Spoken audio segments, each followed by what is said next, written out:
What's the deal, everybody? Welcome back to the studio. Jeremy Dio here, and today we're going over another question matter. And today's question is simply, what lens do I recommend for real estate photography? Now, this isn't going to be the lens I recommend for real estate video, and I'll get into that a little bit later in this video. That will be a separate video I'll make later, but let's dive right in. Which one do I like? All right, so the first thing you should know is that I'm not necessarily going to give you a very specific lens you should go out and buy, because it really depends on the camera you're using. There are so many companies out there making cameras, so many different sensor sizes, so many different lenses. There's no way I can give you one exact lens that I think you should get no matter what. Instead, I'm going to talk relativity and general terms so you can determine what lens will work best for you.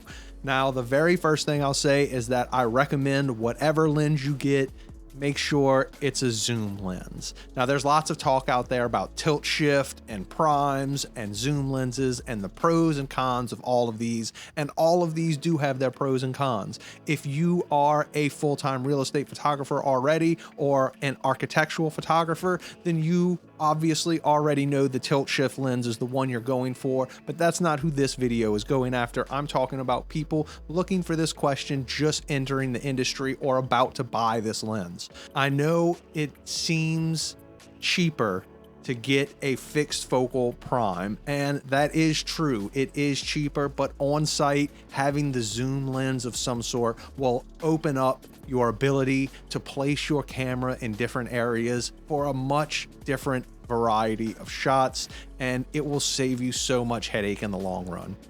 I started this with the 12mm Rokinon for our Sony way back in the day, and it had its great things about it, but it also had a lot of negatives, and that was the fact that a fixed focal distance, all you can do is move the camera, and sometimes there is stuff in the way. So first recommendation, whatever lens you're going after, make sure that it's a zoom, because that makes it easy.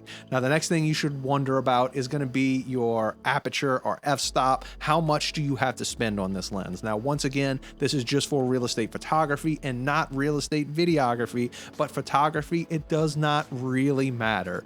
Generally speaking, when I'm doing real estate photography on site, f7 is the lowest that I go. So it does not matter if I have a 2.8 lens or an f4 lens, because I'm never going that low anyway for photography. Once again, for videography, you want the lowest lens possible. So if you're getting something that's going to work both for photography and videography, then yes, you want the lowest aperture possible. If all you're doing is photos, the lowest aperture does not matter, because you're going to be hovering between 7 and 9 for your f-stop all the time.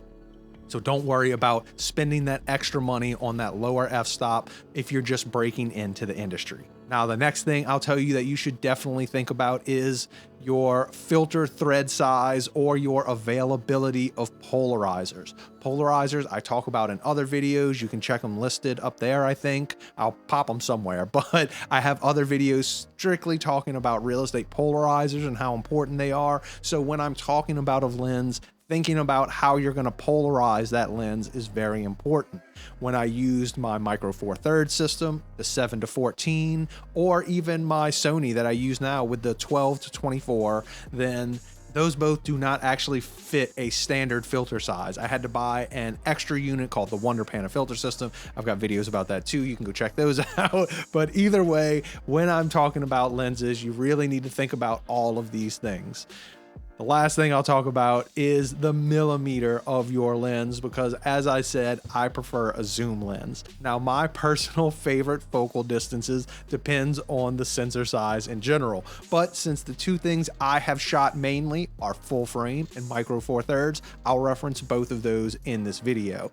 So the Micro Four Thirds system, I use the Olympus 7-14. As I mentioned earlier, I have a video about it, and typically I shoot between 8 and 10 millimeters on that lens for a room, just depending. I very rarely go to 7, because it does start to get a tiny bit of vignetting and distortion. But either way, like I said, micro four thirds, 7-14. I recently had a commenter under one of my last videos, or should I say it's under that micro four thirds lens video, where he said he uses the 8-12, I believe, for micro four thirds, or 8-14 from Panasonic, and he loves it because it doesn't give as much sun flare from the outside. So I believe his name was Keith. Thanks for that bit of advice. Maybe it was Ken. Whoever you are, you know who you are if you're watching this. Thanks for that bit of advice for everyone watching.